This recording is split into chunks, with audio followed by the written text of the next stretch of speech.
Silksong quebrou a internet, tendo sido tão aguardado durante esses anos e motivo de chacota aos fãs de Hollow Knight pela demora. Mas ele saiu, e além da internet, ele derrubou o próprio site da Steam. Em todo lugar que games eram cabíveis, lá estavam as pessoas falando sobre Silksong. Eu vi pessoas em comunidades de pirataria discutindo se deveriam ou não piratear Silksong, ao mesmo tempo que vi pessoas discutindo se o jogo estava ou não sendo superestimado em comunidades de games.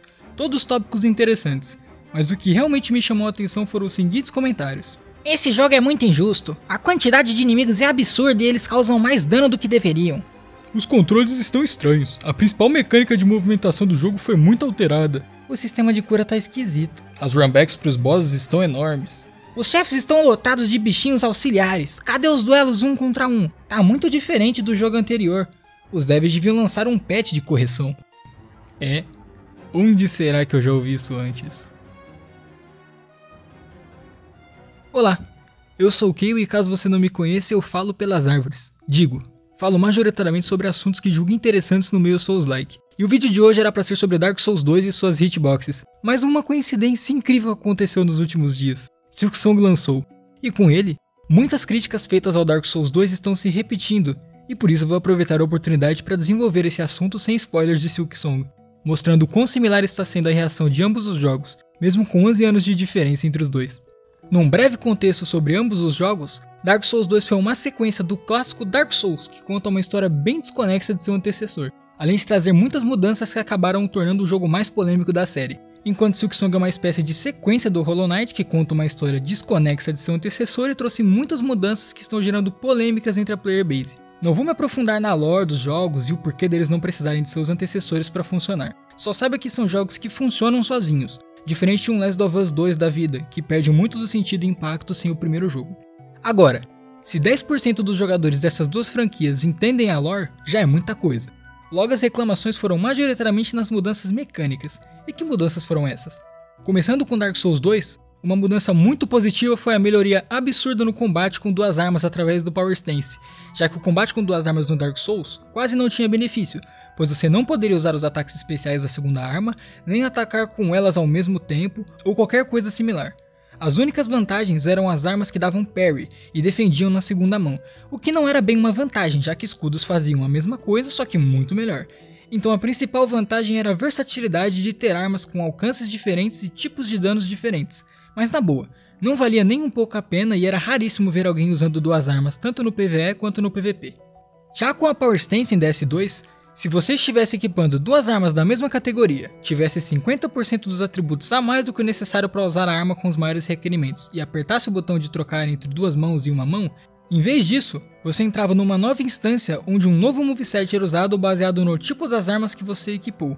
O que é genial porque se fosse existir um moveset para cada combinação de arma, teriam praticamente infinitos movesets para serem feitos, o que não seria nada prático, além de desacostumar o jogador que teria que aprender cada moveset caso quisesse usar uma combinação nova de armas. É perfeito? Não, mas é de uma elegância absurda o quão bem isso funciona em relação ao primeiro jogo.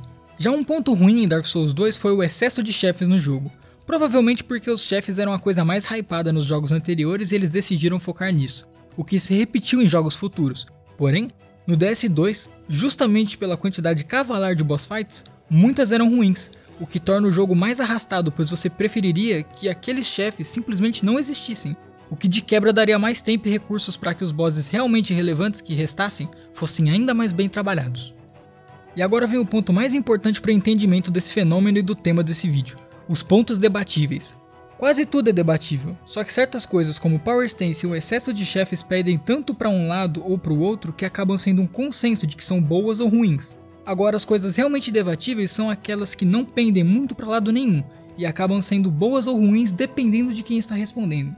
Que mecânicas se encaixam nisso em DS2? Adaptabilidade e rolagem, duas mecânicas que você pode interpretar como boas ou ruins a depender do ponto de vista. Aqui estarei dando a minha opinião, mas é bem capaz que você discorde e é justamente esse o ponto. Dark Souls 2 foi o jogo que eu menos joguei da série Souls, e foi coincidentemente porque eu não gostei das mudanças na rolagem do jogo.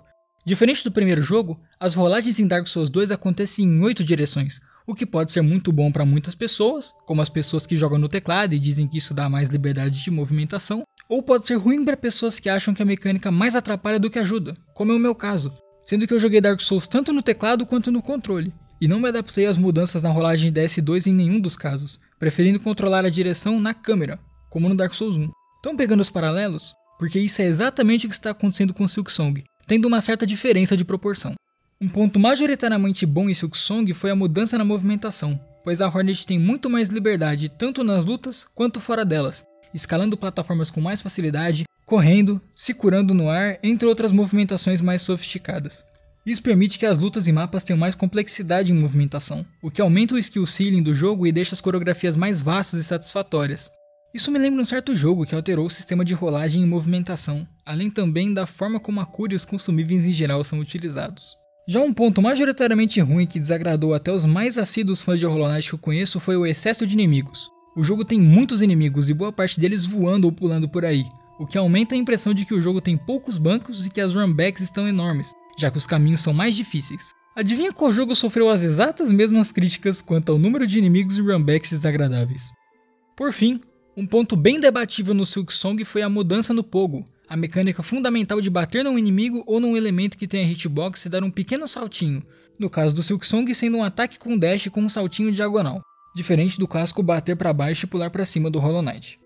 Isso gerou um estranhamento muito grande em quem já estava acostumado com o primeiro jogo, e enquanto alguns se adaptaram e acharam uma alternativa muito interessante, como o Matheus, amigo meu viciado em Hollow Knight que me ajudou a escrever esse roteiro com a experiência dele, tamo junto, Matheus. Outras pessoas só acharam estranho uma versão piorada na mecânica do primeiro jogo, tratando isso como um defeito em Silksong, sendo essa uma das críticas que eu mais vi em comunidades e reviews na Steam, por exemplo. Explicado que ambos os jogos sofreram críticas similares, eu havia citado que o tratamento de ambos os jogos foi diferente por conta de uma diferença de proporção. Que diferença é essa? A diferença é que Dark Souls 2 trouxe muitos pontos ruins, muitos pontos bons e muitos pontos debatíveis, enquanto Silksong trouxe poucos pontos ruins, alguns pontos bons e muitos pontos debatíveis, esses que serão pontos bons ou ruins dependendo da opinião das pessoas. Por conta dessa diferença de proporção, muito mais pessoas são inclinadas a taxar Dark Souls 2 como um jogo ruim, enquanto Silksong fica mais no espectro de bom pra não curtir tanto.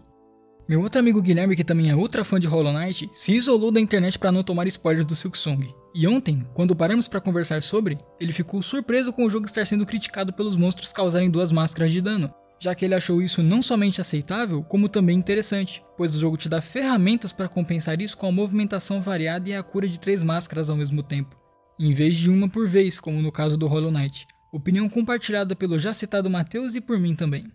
Não acho que o Silksong tenha feito mudanças tão positivas quanto o Power Stance para Dark Souls 2, mas também não fez mudanças tão negativas quanto o excesso de chefes questionáveis. Logo, fica mais no meio termo debatível, e isso é interessantíssimo.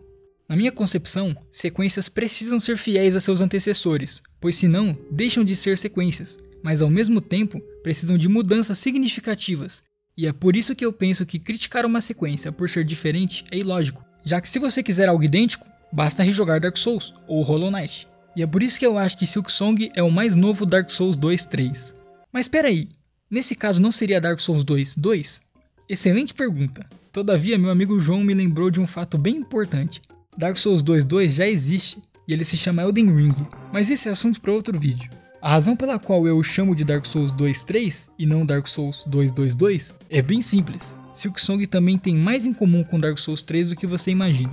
Movimentação mais livre e acelerada, coreografias mais complexas nos chefes que são possíveis por conta justamente da movimentação mais livre e acelerada, excesso de bancos e fogueiras segundo alguns jogadores, cura mais dinâmica em inimigos básicos mais perigosos, mudanças em filosofias de design como a quantidade de dinheiro disponível em Hollow Knight e Silksong ou a eficiência das armaduras e escudos em Dark Souls e Dark Souls 3. E olha que coincidência, Dark Souls 3 teve poucas mudanças ruins, algumas mudanças boas e muitas mudanças debatíveis, o que unido à polêmica gerada pelo Dark Souls 2, replica exatamente o cenário pelo qual o Silksong está passando.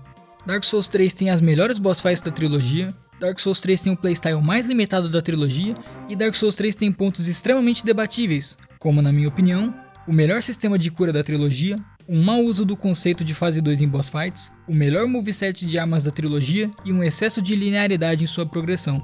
Pontos que discutirei em detalhes no meu próximo vídeo intitulado Dark Souls 3, o jogo de ritmo com cavaleiros. Então se inscreve aí para não perder o vídeo que vai ser insano. E mais legal que o vídeo vai ser justamente a pluralidade de opiniões sobre esses tópicos debatíveis.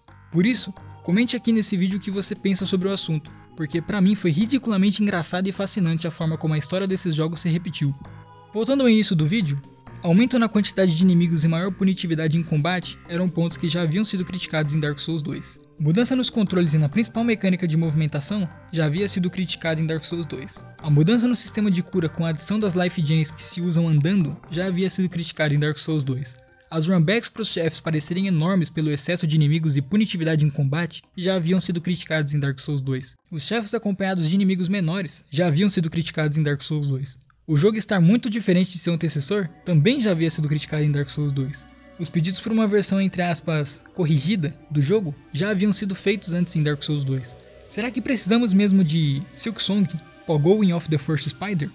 Eu acho que não, pois é um jogo novo, e para isso precisa ter originalidade. Onde será que eu já ouvi isso antes? Enfim, eu estou muito feliz com o lançamento de Silksong e não é nem por mim, já que minha namorada, meus amigos e muitas outras pessoas, incluindo muitos de vocês que estão assistindo, gostam de Hollow Knight e estavam ansiosos por esse jogo. Por outro lado, eu vou voltar pro meu cantinho e chorar baixinho por estar esperando o Skyrim 2, digo, o Elder Scrolls 6, desde 2018, mas eu já aceitei que eu não vou ver esse jogo sair em vida, quem sabe meus filhos. Ideias apresentadas e desenvolvidas, chegamos ao fim da análise. E se curtiu, lembre de deixar o seu like, se inscrever e comentar, já que além de me ajudar, garante que você receba os próximos vídeos, incluindo o de Dark Souls 3 que tá vindo aí. Good fight e good night. Eu errei a ending de novo?